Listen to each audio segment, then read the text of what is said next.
우리 주변에 보면 우리 아픈 성도님들이 많이 있습니다.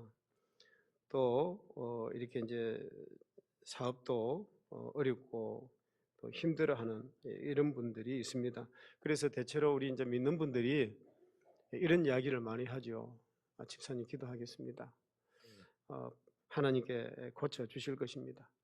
지금 좀 힘들어도 하나님이 괜찮도록 하나님 인도해 주실 것입니다. 믿음대로 또 해 주실 것입니다. 이렇게 이야기를 합니다. 안 믿는 사람 같으면 뭐 힘들어지면 아이고 뭐 뒷구멍에도 뱉을 날이 있는데 좋은 일이 있겠죠. 뭐 이런 이야기도 서로 하지 않습니까? 여러분 우리 믿는 성도들이 아픈 성도들이나 어려움을 당한 성도들을 보면 뭐 목사든 평신도든 거의 하는 이야기들이 거의 비슷합니다. 하나님의 뜻이 있을 것입니다. 어쩌면 또 이 어려움이 하나님께서 오히려 복이 되게 하실지도 모릅니다. 힘내십시오. 뭐 이런 이야기를 우리가 하게 되는 것입니다. 왜 우리가 그런 이야기를 할까요? 왜 힘든 분들에게 왜 그런 이야기를 할까요? 그 이야기를 하는 이유가 있습니다. 그게 뭐냐? 우리에게 믿음이 있기 때문에 그렇습니다. 하나님이 살아계신 분이고 지금도 그 하나님께서 도와주실 것을 믿기 때문에 우리가 그렇게 이야기를 하는 거죠. 우리 히브리서 11장 1절 말씀 한번 같이 읽어보십시다. 믿음은 바라는 것들의 실상이요 보이지 않는 것들의 증거니. 믿음이 있기 때문에 그래서 우리는 그렇게 격려하고 위로하고 힘을 함께 갖게 되는 것입니다. 여러분 우리가 이 말이라는 것이 얼마나 중요한지 아십니까? 내가 하는 말이 얼마나 중요한지 아십니까? 그래서 이스라엘 백성들이 출애굽할 때에 그 광야에서 원망하고 불평하니까 하나님께서 듣다가 참다가 하신 말씀이 있습니다. 우리 민수기 14장 28절 말씀입니다.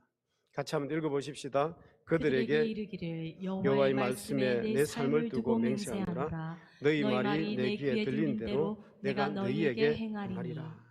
여러분 하나님이 계신 것을 믿기 때문에 우리는 하나님이 해결해 주실 것을 또 믿고 또 그렇게 말을 하는 거죠. 그 참 놀라운 것은요. 하나님께 그렇게 기도했는데 하나님께서 그 기도한 대로 이루어 주시더라는 거죠. 하나님 앞에 내가 그렇게 말을 했더니 하나님께서 그렇게 해 주시더라는 거죠.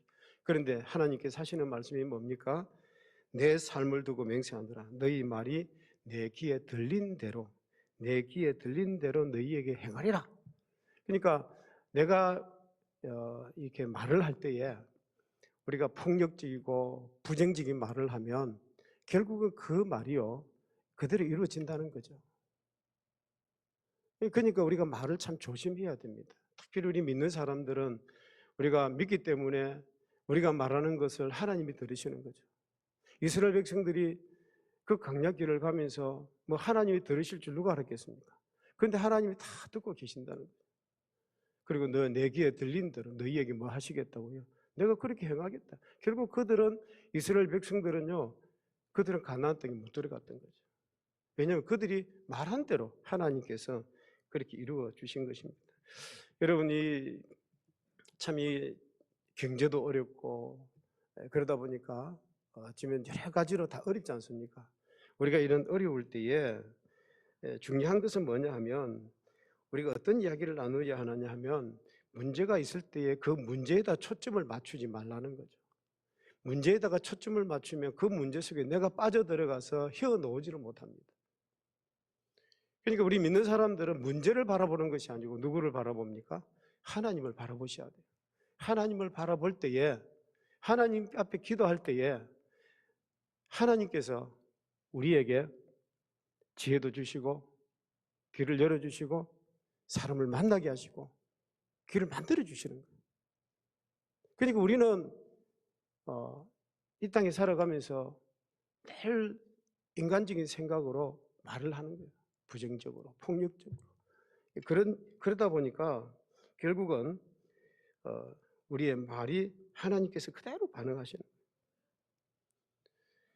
제가 얼마 전에 선교사님을 만난 적이 있습니다. 그 선교사님이 하시는 말씀이 그런 거예요. 자기가 옛날에 학생 때 그때는 우리 교회들이 안 그랬는데 요즘은 정말 좀 이상하다고. 정말 많이 변한 것 같아요. 이제 이분은 걱정이 되어서 앞으로 이렇게 되어졌으면 좋겠다 그런 이제 취지로 말씀을 하시는데, 그런데 여러분 기억하셔야 됩니다. 우리에게는 믿음이 있습니다. 우리에게는요 하나님이 우리에게 주신 입술에 권세가 있습니다. 그래서 우리가 교회를 걱정하고 사랑한다면 걱정하는 말이 아닙니다. 걱정하는 말을 하는 것이 아니고 정말 저분을 위해서 우리가 걱정한다면 그분을 위해서 어떻게 해야 되느냐 하면 잘 될 것입니다. 기도합시다. 괜찮아질 것입니다. 하나님이 고쳐주실 것입니다. 끊임없이 우리가 그렇게 기도하시고 말을 해주셔야 돼요.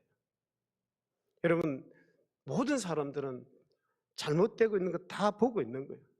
지금 뭐 문제가 있는 것 같다 다 아는 거예요. 알지만 어떤 사람들은 그 말을 안 합니다. 말 안 하는 대신 뭐 합니까? 잘 될 것입니다. 괜찮아질 것입니다. 여러분 우리가 끊임없이 옆에 사람들을 보고도 그렇게 말을 해주셔야 돼요. 그렇게 해서 함께 우리가 힘을 얻고 같이 동력을 할 수 있는 거죠. 여러분 개인적으로 교회적으로 어려움이 있다는 것, 그것은 어쩌면 하나님께서 우리를 사랑하신다고 하는 증거라고 저는 생각합니다. 내게 어려움이 있기 때문에 내가 하나님 앞에서 더 나와서 기도하고 싶어요. 하나님을 찾게 되고 부르짖어 기도하게 되고. 어려움이 없으면 여러분 하나님 찾지 않습니다. 기도 안 합니다. 그 어려움이 있기 때문에 내가 하나님 앞에 나와서 기도하는 것이고, 그것은 뭐냐 하면 하나님이 내가 너를 사랑한다. 바로 그것입니다. 어쨌든 여러분 하나님은 여러분을 사랑하십니다. 그래서 지금 우리에게 필요한 것은요 문제를 바라보는 것이 아니고 우리가 믿음의 눈으로 하나님을 바라보고 하나님을 경배하고 또 하나님께 기대하고, 그리고 우리의 입술의 권세로 선포하는 겁니다. 잘 될 것입니다. 걱정하지 마십시오. 하나님이 도와주실 것입니다. 할렐루야. 우리가 그렇게 하셔야 돼요. 여러분 제가 하나님은 어떤 분인가에 대해서 오늘 세 번째 말씀을 드리려고 합니다. 제가 첫 번째 하나님은 어떤 분인가에 대해서 말씀을 드렸을 때는요, 하나님은 졸지도 주무시도 아니하시는 하나님이시다. 우리를 지키시고 보호해 주시는 하나님이시다.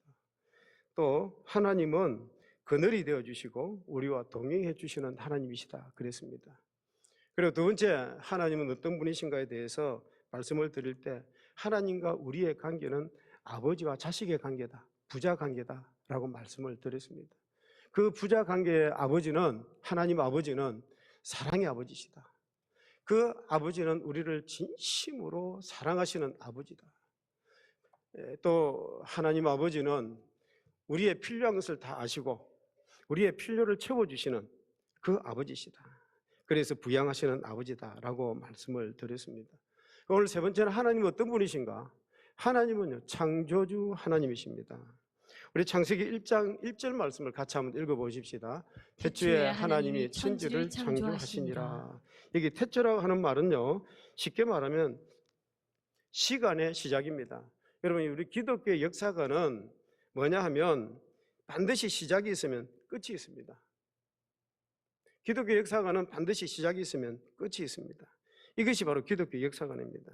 그래서 기독교를 말을 할 때에 항상 이 직선을 이야기를 합니다. 시작부터 끝이 있다. 알파와 오메가, 직선적이라는 것이죠. 그런데 여러분들이 잘 알다시피 우리 동양의 역사관은 뭐냐 하면, 예를 들어서 불교를 이야기하면 순회를 합니다. 원행입니다. 사람이 죽어서 동물이 되고 동물이 또 사람으로 태어나고, 이 원행입니다. 이 원행이라고 하는 건 뭐냐 하면 이게 어떤 정한 대로 그냥 가는 것이 아니고 그냥 순환하는 거예요. 계속 순환하는 거라. 이게 동양의 역사관입니다. 그러나 우리 기독교의 역사관은 뭐냐 하면 시작이 있으면 반드시 끝이 있다. 반드시 알파와 오메가, 바로 직선입니다. 그래서 우리 기독교 역사관은 역사가 맹목적으로 돌아가는 것이 아닙니다. 어떤 의미를 가지고 어떤 목적을 향해서 반드시 가다가 그 클라이막스가 있는 거예요.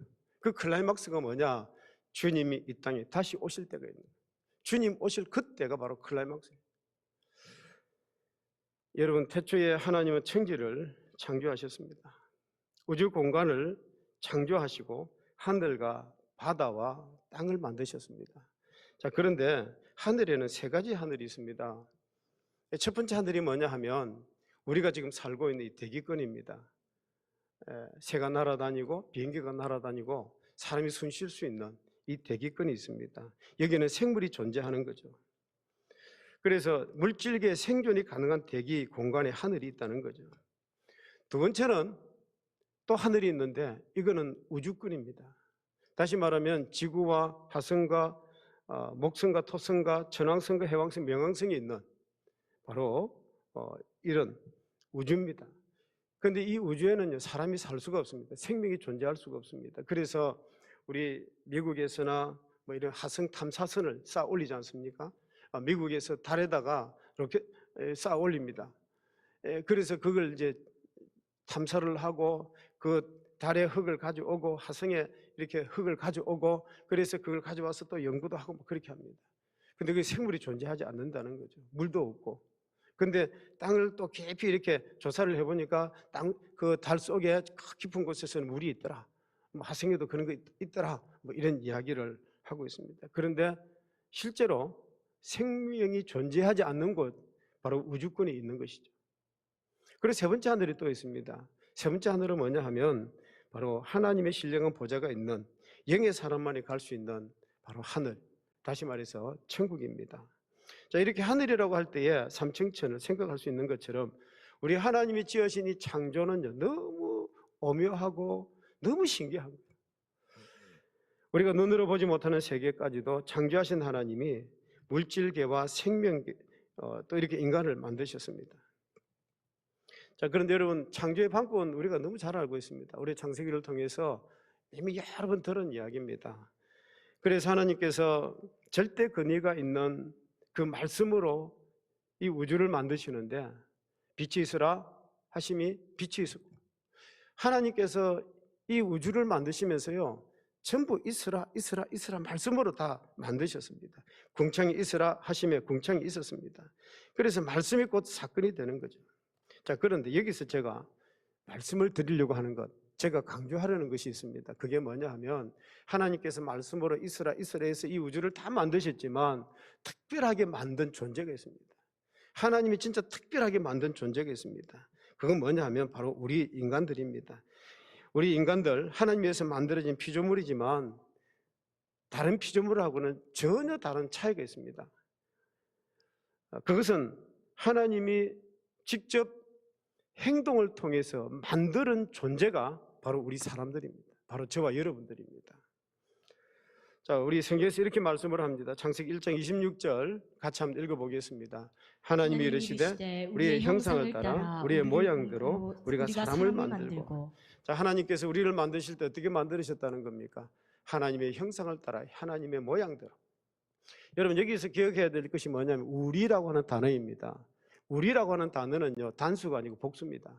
다시 말하면 하나님이 한 분이 아니고 성부, 성자, 성령 하나님이 같이 합의해서 사람을 만드셨다는 거예요. 우리 창세기 2장 7절 같이 한번 읽어보겠습니다. 여호와 하나님이 땅으로 흙을 사람을 지으시고 생기를 그 코에 불어넣으시니 사람이 생명이 되니라. 여러분, 하나님이 사람을 만드실 때 무엇으로 만드셨다고요? 흙으로 만드셨다는 거예요. 그냥 말씀으로 생겨라, 있으라 이렇게 만든 것이 아니고 하나님이 흙으로 만드셨다는 거예요. 우리 창세기 2장 21절, 22절 같이 읽어보겠습니다.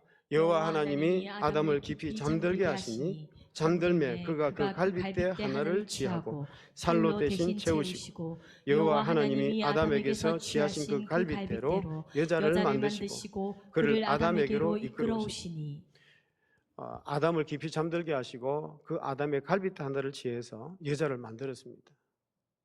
자, 여러분, 하나님이 말씀으로 있으라 있으라 해서 빛이 있었고 궁창이 있었고 다 그렇게 만드셨지만, 그런데 우리 사람을 만들 때만은 하나님의 구체적인 행동이 나오는 거죠.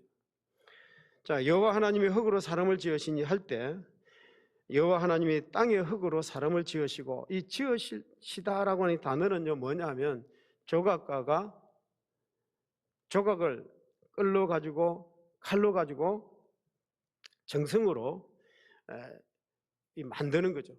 여러분, 토기장이가 자기의 머리를 짜내어서 그 흙을 가지고 이렇게 예쁜 그릇을 만들고 도자기를 만들듯이 하나님께서 사람을 만드실 때에 그렇게 만드셨다는 거예요. 그냥 사람아 있어라 이렇게 만든 것이 아니라는 거죠. 하나님은 우리 사람들을 만드실 때에 그렇게 만드셨다는 것입니다. 여러분, 이걸 좀 다르게 표현을 하면, 이 어떤 화가가 그림을 그릴 때 그냥 찍찍찍 찍어서 물감에다가 얼마든지 그림을 만들어내듯이 하나님께서 다른 우주를 만드실 때에 있으라 있으라 있으라 그래 만드신 거예요. 그런데 유일하게 사람을 만드실 때만은 그렇게 하지 않으셨다는 거예요. 하나님께서 흙을 가지고 오셔서 직접 우리를 이렇게 다듬어 만드시고, 그리고 거기다가 하나님의 영을 불어 넣으셔서 우리의 모양대로 우리의 형상대로 우리 사람을 만드셨다는 거예요. 그러니까 다른 모든 피조물들은 하나님께서 말씀으로 만드셨지만 유일하게 독특하게도 사람은 하나님의 행동으로, 행위를 통해서 그렇게 만드셨다는 것입니다. 분명히 인간은 다른 피조물과 구별되어 있습니다. 우리 에베소서 2장 10절 상반절 말씀 같이 읽어보겠습니다. 우리는 그가 만드신 바라 그리스도 예수 안에서 선한 일을 위하여 지으심을 받은 자니. 우리는 누가 만드셨다고요? 하나님께서 만드신 존재라는 것입니다. 그러니까 하나님께서 우리를 만드실 때 진짜 아주 독특한, 아주 귀한, 소중한 존재로 우리를 그렇게 만드셨습니다. 만드실 때 어디 안에서? 그리스도 예수 안에서 선한 일을 위하여 우리를 만드신 것입니다. 여러분, 이걸 다른 말로 말씀드리면 하나님께서 우리를 만드실 때 글작품으로 만드신 거예요. 작품 중에서 최고로 좀 글작품으로 만드신 거예요. 하나님이 지으신 모든 것들이 오묘하고 기묘하지만 그 중에서 하나님이 만든 최고의 글작품이 바로 우리 사람이라는 것입니다. 바로 여러분이라는 것입니다. 그래서 여러분, 세상에서 사람을 가리켜서 뭐라고 합니까? 만물의 영장이라고 말을 하는 것입니다. 여러분, 사람을 인위적으로 만들 수 있습니까? 만들 수가 없습니다. 요즘은 로봇을 가지고 로봇 이렇게 만듭니다. 거기다가 사람이 가지고 있는 지능을 그 기판에다가 반도체에다가 넣어서 그걸 하게 하지만 사람처럼 만들 수가 없는 거예요. 여러분, 사람이 인위적으로 사람을 만들 수가 없습니다. 오직 유일하게 하나님께서 행동을 통해서 우리를 창조하셨기 때문에, 그래서 어떤 신학자는 태초에 하나님의 행위가 있었다 이렇게 말을 합니다. 자, 이와 같이 하나님이 인간을 창조하실 때에 삼일체 하나님이 서로 합의해서 하나님의 형상대로, 하나님의 모양대로 우리를 만드신 겁니다. 그래서 이게 하나님의 형상대로 만들었다는 말은 지적인 면과 영적인 면을 하나님을 다 담게 만들었다는 거예요. 여러분, 옆에 있는 분을 보시면서 한번 보십시오. 하나님의 글작품입니다. 최고로 좋은 글작품입니다. 옆에 있는 분을 보시면서 이렇게 한번 말을 하면 좋겠습니다. 이렇게 귀한 분이 제 옆에 앉아주셔서 영광입니다. 영광입니다. 자, 여러분, 하나님이 우리 인간을 그렇게 정성 들여서 글작품을 만들어 놓으시고 우리에게 하신 말씀이 있습니다. 그게 뭐냐면 창세기 1장 28절 말씀입니다. 같이 한번 읽어보겠습니다. 하나님이 그들에게 복을 주시며 하나님이 그들에게 이르시되 생육하고 번성하여 땅에 충만하라. 땅을 정복하라. 바다의 물고기와 하늘의 새와 땅에 움직이는 모든 생물을 다스리라 하시니라. 여러분, 지금 뭐라고 말씀을 합니까? 생육하고 번성하여 땅에 충만하라. 땅을 정복하라. 그런데 지금 우리 사람들은요, 하나님이 만드신 세계를 하나씩 하나씩 정복해 가고 있습니다. 하나씩 하나씩 정복하고 있습니다. 달나라도 정복하고 지금도 화성에까지 그렇게 이렇게 우주 로켓을 쏘아서 또 생물을 다스리라. 그렇게 해서 참 하나님께서 우리 인간들이 이런 특권을 주셨다는 것입니다. 그래서 여러분, 우리가 살아가면서 우리 스스로 이런 생각은 좀 하지 말았으면 좋겠습니다. 나는 안 돼. 나는 정말 뭘 해도 안 돼. 뭐 이런 어떤 생각. 이런 생각을 하지 마시고 스스로 본인이 하나님이 나를 최고의 글작품으로 만들었다. 이걸 인정하셔야 돼요. 하나님이 나를 최고의 좋은 그런 사람으로 만드셨다. 여러분들이 그걸 인정하셔야 됩니다. 자, 여러분, 하나님께서 우리를 창조하신 목적이 뭔지 한번 생각해 보겠습니다. 왜 하나님께서 우리를 이런 글작품으로 만드셨을까요? 하나님께서 우리를 이렇게 만드신 이유가 뭘까요? 그저 여러분 이 땅에 살다가 그냥 뭐 밥 먹고 그냥 뭐 이렇게 똥 싸고 죽으라고 만드셨을까요? 절대 그런 것 아닙니다. 여러분, 그것도 참 이 대한민국이 울산 땅에 우리를 이렇게 살게 하신 이유가 뭘까요? 세상 만물을 창조하시고 인간이 살아갈 수 있도록 모든 것을 준비해 놓으신 후에 우리 인간을 만드신 우리를 걸작품으로 만드신 그 목적을 성경에서는 이렇게 말씀을 합니다. 우리 이사야서 43장 1절 말씀을 같이 한번 읽어보십시다. 야곱아 너를 창조하신 여호와께서 지금 말씀하시느니라. 이스라엘아 너를 지으신 이가 말씀하시느니라. 너는 두려워 말라. 내가 너를 구속하였고 내가 너를 지명하여 불렀나니 너는 내 것이라. 그래, 너를 창조하신 여호와께서 말씀을 합니다. 뭐라고요? 내가 너를 지명하여 불렀다. 너는 내 것이라. 내가 너를 창조했기 때문에 너는 내 자녀야. 내 백성이야. 내 사람이라는 거예요. 여러분, 우리가 하나님의 백성이라는 거, 내가 하나님의 자녀라는 거를 여러분 기억하셔야 됩니다. 우리는 살아가면서 내가 좀 어려우면 이걸 잊어버리는 거예요. 그러면서 43장 7절에 이렇게 말씀을 합니다. 43장 7절 같이 읽어보겠습니다. 내 이름으로 불려지는 모든 자, 곧 내가 내 영광을 위하여 창조한 자를 오게 하라. 그를 내가 지었고 그를 내가 만들었느니라. 여러분 보십시다. 지으시고 구속하여 지명하신 하나님께서 뭐라고 말씀을 하시느냐 하면 내가 내 영광을 위하여 이렇게 말씀을 합니다. 내가 내 영광을 위하여 창조한 자를 오게 하라. 왜 오게 하라는 겁니까? 여러분, 내 영광을 위해서 하나님께서 창조하셨다는 것입니다. 하나님께서 내 영광을 위해서, 하나님의 영광을 위해서 모든 것을 만드시고 그 가운데 우리를 걸작품으로 만드셨다는 것입니다. 여기 영광이라는 단어를 여러분 잘 기억하셔야 됩니다. 이 영광이라고 하는 단어의 원뜻은 뭐냐면 정확한 의견이나 평가를 제시해 주는 겁니다.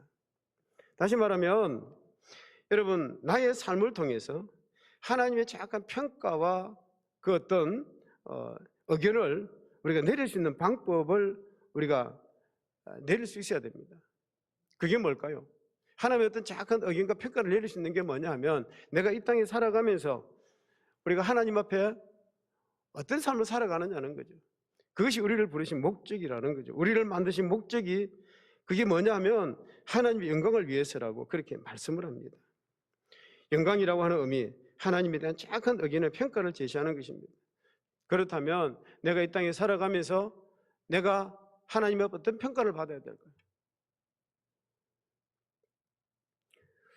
여러분, 다르게 말씀을 드리면 성별된 삶을 우리가 살아가는 겁니다. 내가 좀 더 성숙된 삶을 살아가는 것입니다. 예를 들면 성경에 다니엘 같은 사람이 나옵니다. 이스라엘이 망하고 그래서 포로로 바벨론에 끌려갔습니다. 그 바벨론의 포로로 끌려가서 그 다니엘은 그곳에서 성별된 삶을 통해서 하나님의 영광을 돌리는 삶을 살았습니다. 요셉은 억울하게 형들에게 팔려서 참 애굽의 보디발의 집에 종으로 팔려갔지만 그곳에서도 억울하게 누명을 쓰고 감옥에 들어갑니다. 그런데 그런 어떤 삶을 살면서도 그 안에서 성별된 삶을 살아가는 거죠. 참 이게 쉬운 일은 아니지만 그런데 그의 삶이 다른 사람하고 다른 그 성별된 삶이었기 때문에 그래서 다른 사람들이 저 사람은 하나님이 함께 하시는구나. 저 사람은 누군가가 도와주는데 그분이 하나님인 것 같아. 하나님이라는 말이 그게 놓게 되는 거죠. 자동적으로 하나님이 저 사람을 도와주시는 것 같아. 바로 그것이 하나님께 영광을 돌리는 삶이 되는 것입니다. 여러분, 저도 참 이렇게 어려운 성도를, 힘든 성도들을 제가 만납니다. 보면 참 어떻게 저렇게 힘든 삶을 살아낼까? 그런 생각이 들 때가 있습니다. 아니, 정말 저렇게 포기하지 않고 끝까지 저렇게 살아갈 수 있는 힘이 어디서 나올까? 그런 생각이 들 때가 정말 있는 거죠. 제가 아는 어떤 분이 아들이 교통사고로 죽었습니다. 이 운전을 해가다가 잠깐 이렇게 졸았습니다. 잠깐 졸았는데 그 사이에 교통사고가 나버린 거예요. 근데 그 어머니를 만나니까, 그 집사님 만나니까 참 저는 걱정을 했거든요. 근데 그 집사님이 그런 이야기를 하는 겁니다.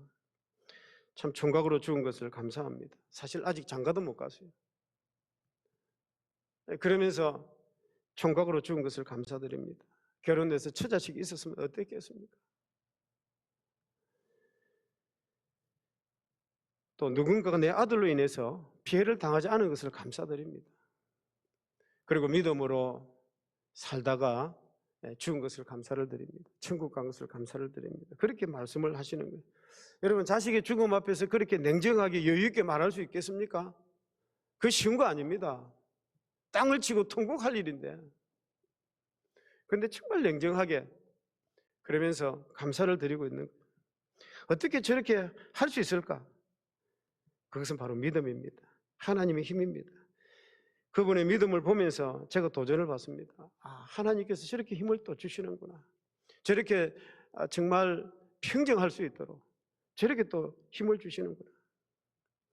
여러분, 그분을 붙들고 그렇게 할 수 있도록 감정을 주장하신 하나님이 얼마나 위대해 보였는지 모릅니다. 여러분, 이것이 바로 하나님께 영광을 돌리는 삶인 줄 믿으시기 바랍니다.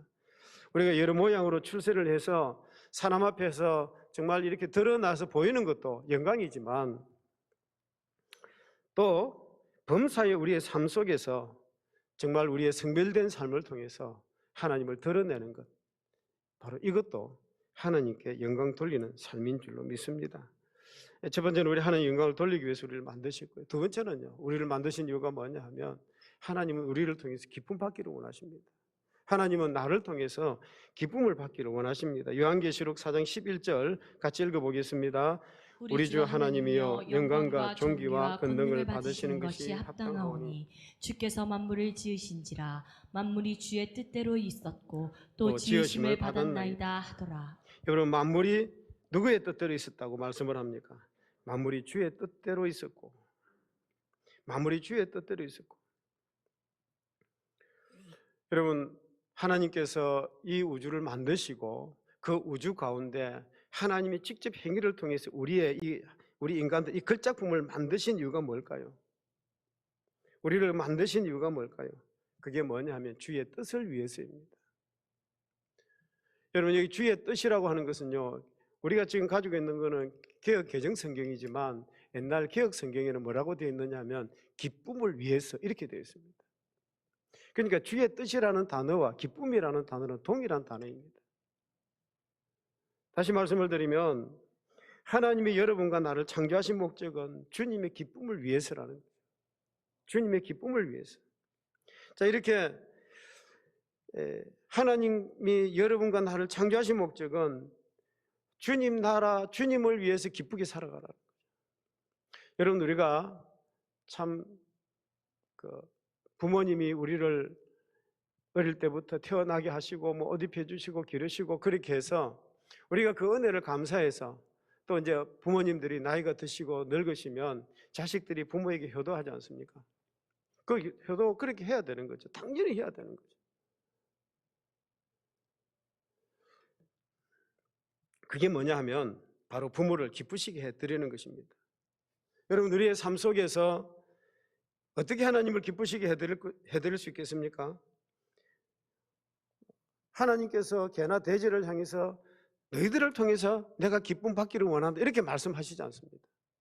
하나님께서 손으로 직접 이렇게 만드신 우리를 통해서 내가 기쁨 받기를 원한다. 하나님은 그렇게 말씀을 하시는 거죠.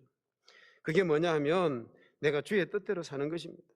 내가 주의 말씀대로 살아갈 때에 그 속에서 하나님은 기뻐하시는 거예요. 내가 말씀대로 살아갈 때에 하나님은 거기에서 기쁨을 취하시는 것입니다. 우리가 먹든지 마시든지 무엇을 하든지 무엇을 위해서 살아라고요? 하나님의 영광을 위해서 살아라고 그렇게 말씀하지 않습니까? 우리의 삶 자체가 하나님의 기쁨을 위해서 우리가 그렇게 살아가야 되는 것입니다. 믿음으로 순종하는 것, 하나님을 기쁘시게 드리는 것입니다. 하나님을 기쁘시게 드리는 것은 그것은 창조주 하나님이 나를 만들어 놓고 가장 기뻐하는 그 순간이죠. 내가 하나님의 말씀대로 순종할 때에 하나님이 그걸 바로 기뻐하시는 거예요. 여러분, 사람들은요 다 은사가 다르고 사람들마다 기질이 다르고요, 이 사람들을 만나보면 이게 다 다릅니다. 자, 그런데 다 다르지만 그래도 가장 일반적이고 보편적으로 하나님 앞에 기쁨을 드릴 수 있는 것이 있습니다. 그게 뭔지 아십니까?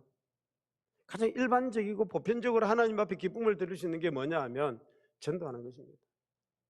우리 사람들마다 은사도 다르고 취향도 다르고 기질도 다르고 다 다르지만 그래서 그 기질대로 은사대로 자기의 성품대로 하나님 앞에 다 기쁨을 드리지만 그래도 일반적이고 보편적으로 하나님 앞에 기쁨을 드릴 수 있는 것은 바로 전도입니다.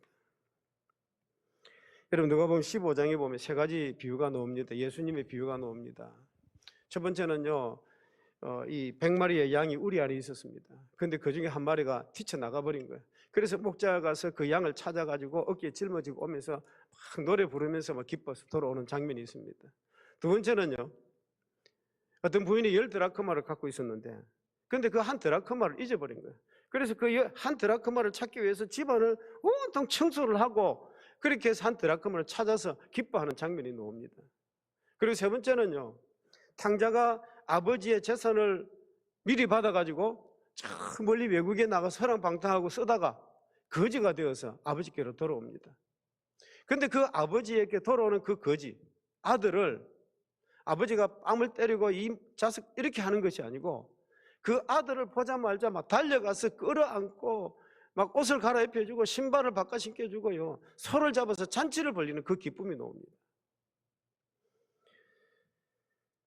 자, 여러분 바로 이 일이 하나님에게는 결정적인 기쁨이 된다고 하는 거죠. 뭐냐 하면 한 영혼이 하나님 앞에 돌아오는 거, 한 영혼이 예수 그리스도 앞에서 돌아온다는 거, 이거는 말로 더할 수 없는 기쁨이 되는 거예요. 누가요? 하나님께서 그렇게 기뻐하신다는 거죠. 여러분 예수님 앞에 나와서 변화되는 이것이 하나님 앞에서 최고로 대우받는 믿음의 생활입니다. 여러분 한 영혼을 예수 그리스도 앞으로 그 이름이 생명책에 기록되는 거, 이건 정말 우리 하나님께서 기뻐하시는 일입니다. 여러분 만약에 제가 어느 날 갑자기 하나님의 부름을 받았습니다. 그런데 하나님 앞에 갔을 때에 야, 이 목사 너 이 땅에 살면서 너 뭐 했냐? 전도 몇 사람이나 했어? 우리 예수님 물으실 때 예수님 저 한 명도 전도 못했는데. 여러분 이러면 우리 예수님의 얼굴이 기뻐할까요? 슬퍼할까요? 슬퍼하는 겁니다. 슬퍼합니다. 여러분 정말 우리가 이 전도 그러면 사람들이 이 생각을 합니다. 목사님 나는 전도를 잘 못해요. 그 전도는 그 목회자나 성빌된 사람들이나 이런 사람들이 하는 거지 뭐 우리가 하는 겁니까? 이렇게 생각하시는 분도 계십니다. 근데 여러분 전도는 그런 것이 아닙니다. 전도는요 누구든지 예수 그리스도를 믿는 우리 모두에게는 이 사명이 다 주어져 있습니다. 누구든지 복음을 전해야 될 사명입니다. 내가 부족하고 연약하지만 그래도 어쩌면 내 신앙이 걸음마하는 그런 상태이지만 그래도 한 영혼에게 예수 그리스도를 전하는 거, 복음을 전하는 거, 그거 하나님이 제일 기뻐하신다는 거 여러분 꼭 기억하시고 하나님 앞에서 기쁨이 된다는 거 꼭 기억하시고 그래서 여러분 시간이 있든지 때가 되면 언제든지 전도지 한 장이라도 나눠주는 거, 이게 참 하나님이 기뻐하시는 일입니다. 자, 두 번째는요, 하나님의 기쁨을 위해서 우리가 창조되어졌고 두 번째는 뭐냐면 우리가 이 땅에 살아가면서 살아갈 때 긍정적이고 적극적이고 열정적으로 살아가라는 것입니다. 하나님은 창조주이십니다. 우리 하나님은 무에서 유를 이렇게 창조하셨습니다. 여러분 우리 눈에 보이는 것이든 보이지 않는 것이든 물질적인 것이든 뭐 이렇게 정신적인 것이든 과거, 현재, 미래에 이르기까지 하나님께서 만드신 것은 너무나도 완벽합니다. 하나님이 만드신 것은 완벽합니다. 하나님은요 시작과 끝이라고 말씀을 드려요. 알파 오메가라고 말씀을 드렸습니다. 하나님은 처음 일을 시작할 때 벌써 끝을 아시는 거예요. 그래서 하나님께서 무엇을 만드시더라도 무엇을 창조하시더라도 하나님은 절대로 후회하는 법이 없습니다. 하나님이 하신 것은 완벽합니다. 그런데 사람들은 어떻습니까? 예를 들어서 건축을 해도 지어놓고 그때 이걸 저렇게 고칠 걸, 이걸 이렇게 할 걸, 사람들은 후회합니다. 왜 그때 내가 그걸 못 봤을까? 만들어 놓고 후회를 하죠. 아쉬움이 남는 거죠. 그러나 우리 하나님은 하나님이 지으시고 만들어 놓으신 이 피조 세계들에 대해서 전혀 후회가 없습니다. 알파와 오메가요, 처음과 끝을 가지고서 모든 일을 하시는 분이기 때문에 그렇습니다. 하나님이 만들어 놓으신 것에 더 추가할 것 없습니다. 하나님이 만들어 놓으신 완벽합니다. 후회가 없습니다. 특별히 우리 사람들을 만들어 놓고 우리 인간들을 만들어 놓고 얼마나 기뻐하셨는지 모릅니다. 그런데 우리 예수님께서 이렇게 말씀을 하시는 거예요. 우리 요한복음 5장 17절 말씀 같이 한번 읽어보십시다. 예수께서 그들에게 이르시되 내 아버지께서 이제까지 까지 일하시니 일하시니 나도 너도 일한다 일한다 하시니라. 하시네. 아니 이렇게 완벽하게 창조하신 하나님이 지금도 일하신다는 거예요. 아버지께서 일하시니 나도 일한다. 아니 무슨 일을 하십니까? 뭔가 부족해서 그래서 수리하시려고요? 아닙니다. 여러분, 하나님의 창조는 아무도 흉내낼 수 없는 완벽하고 완성된 창조입니다. 완벽합니다. 그런데 무슨 일을 하십니까? 하나님이 하시는 일이 뭐냐? 예수님이 하시는 일이 뭐냐 하면 창조된 모든 피조물에 대한 관리와 하나님의 구속사적인 그 독특한 섭리를 이루기 위해서 지금도 하나님께서 일을 하시는 거예요. 그런데 완전하고 스스로 모든 것이 가능한 절대자이신 하나님께서 그냥 하나님 혼자 하시면 되지 않습니까? 그런데 하나님께서 혼자서 일을 하시는 것이 아니고 하나님의 형상과 모양대로 창조된 창조의 능력을 갖고 있는 우리들에게 너하고 나하고 같이 동력해서 역사의 장을 만들어 가자라고 말씀을 하시는 거예요. 여러분, 그것은 하나님 혼자 뭐든지 가능합니다. 그런데 하나님 그렇게 하지 아니하시고 같이 하자는 거죠. 함께해서 역사의 장을 만들어 가자는 것입니다. 다시 말하면 함께 동력하자는 말씀입니다. 여러분, 하나님께서 이렇게 말씀하시는 이유는 우리가 무슨 굉장해서 여러분들이 굉장해서 뭐 능력이 뛰어나서 여러분 그래서 그런 것이 절대로 아닙니다. 하나님이 창조자이신 것처럼 우리들에게도 그런 창조의 능력을 주셨기 때문에 그래서 우리도 하나님과 함께 동력하자는 것입니다. 자, 그런데 하나님은요, 이 동력함에 있어서 우리에게 두 가지 요구하는 것이 있습니다. 그 두 가지 요구가 뭐냐면 첫 번째는요, 하나님과 함께 동력할 때 첫 번째는 하나님과 나와의 관계를 이렇게 새롭게 회복하라는 것입니다. 그게 뭐냐면 여러분 죄 때문에 하나님의 고귀한 신분과 가치가 다 망가졌습니다. 하나님께서 아담과 하와에게 그 에덴 동산에서 주셨던 그 모든 것들이 죄로 인해서 다 망가져 버린 거예요. 그 이후로 우리가 살아가면서 내가 예수 그리스도를 믿습니다. 내가 믿음 안에서 살겠습니다. 그래놓고 또 돌아서서 보면 내가 죄를 짓고 있는 거예요. 그래서 하나님께서 늘 우리에게 말씀하는 것이 뭐냐면 하나님과 관계를 회복하라는 거예요. 새롭게 회복하라는 거예요. 하나님은 우리에게 회개하면 언제든지 용서를 하십니다. 그러니까 관계를 회복해라. 회복하는 그것이 바로 하나님과의 좋은 관계를 맺는 것이라는 거죠. 하나님은 인간을 새롭게 만들기 위해서 우리에게 이 땅에 누구를 보내주셨느냐? 독생자 예수 그리스도를 보내주신 것입니다. 우리 고린도후서 5장 17절 같이 읽어보겠습니다. 그런즉 누구든지 그리스도 안에 있으면 새로운 피조물이라. 이전 것은 지나갔으니 보라 새 것이 되었도다. 그리스도 안에 있으면 새로운 피조물이라 그랬습니다. 그래서 우리가 예수 그리스도 안에서 믿음 안에서 주님 안에서 우리의 망가진 것들을 새롭게 회복할 수 있게 되는 거죠. 두 번째는요, 하나님과 동역함에 있어서 하나님의 말씀은 부탁은 좀 세상 살면서 긍정적으로 살아라는 거죠. 좀 적극적으로 살아라는 거죠. 좀 열정적으로 살아라는 것입니다. 여러분, 성도님들과 만나서 이야기를 하다 보면 성도님들이 올해 뭐 좀 하십시오, 뭘 좀 이렇게 사역을 좀 하십시오 그러면 이제 12월 달이 제일 제가 힘드는 달입니다. 뭘 이렇게 하라 그러면 안 하려는 거예요. 목사님 내 못합니다. 목사님 좀 그럼 내보고 어떡하라는 거예요 그러면. 여러분, 이런 이야기를 참 많이 합니다. 그런데 하나님은요, 이런 식으로 말하는 사람하고는 동역할 수 없다는 거예요. 동역할 수 없다는 거예요. 그렇게 말하면 하나님은 못 하시는 거죠.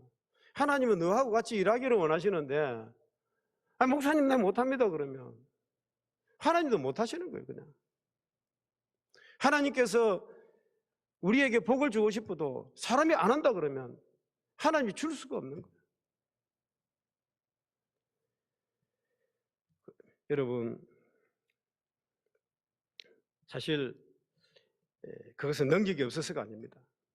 못한다 하는 말은 솔직하게 말씀을 드리면 믿음이 없는 거예요. 믿음이 없기 때문에 그래서 못한다 하는 거예요. 그러나 하나님과의 관계가 회복된 믿음의 사람들, 정말 긍정적이고 적극적으로 그렇게 하나님과 동역하는 사람들을 통해서는요, 여러분 하나님께서 축복하시는 것입니다. 여러분 우리는 살아가면서 저는 요즘 정말 좀 그렇습니다, 이런 분들이 있어요. 그런데 우리의 이 두뇌 구조상 긍정적이고 적극적으로 살아가는 사람은요, 늙거나 약한 거하고 관계가 없답니다. 우리는 나이가 많고 그러면 아이고 저번에 이제 뭘 하겠냐 그렇지만 사실 그렇지는 않습니다. 대체적으로 10살 때부터 우리의 기억력이 발달을 하는데 그 어릴 때부터 이 두뇌를 계속해서 쓰는 사람, 계속 책도 읽고 글도 공부를 하고 이렇게 두뇌를 쓰는 사람은요, 이 두뇌가 계속 발달을 합니다. 그런데 보통 우리 평범한 사람들, 보통 사람들은 이 두뇌를 보통 10에서 한 15% 정도 그렇게 사용을 한다고 합니다. 자, 여러분 이런 사람들은요, 나이가 80이 되고 90이 되어도 정정합니다. 여러분 잘 아시는 김영석 교수님 같은 분은 지금 100세가 넘었습니다. 그래도 여전히 방송에 나가시고 글을 쓰시고 그러지 않습니까? 계속 머리를 쓰시고 활동을 하시는 거예요. 그러니까 이분들 건강하신 거죠. 그런데 우리 머리 세포에 120억 개의 세포가 있는데 우리가 이걸 안 쓰면 10에서 한 15% 정도 쓰는 우리의 이 두뇌를 안 쓰면 이게 어떻게 되느냐? 무용지물이 되는 거예요. 그냥 무용지물이 되는 거예요. 어쩌면 안 쓰면 바보가 될 수도 있는 거예요. 아무것도 나는 못한다. 그렇게 될 수가 있는 것입니다. 그래서 우리 하나님 이런 것들을 안타까워하십니다. 하나님은 너희들이 지금 이렇게 생명이 있는 날 어떻게 살아라고요? 좀 적극적으로 살아라는 거예요. 좀 긍정적으로 살아라는 거예요.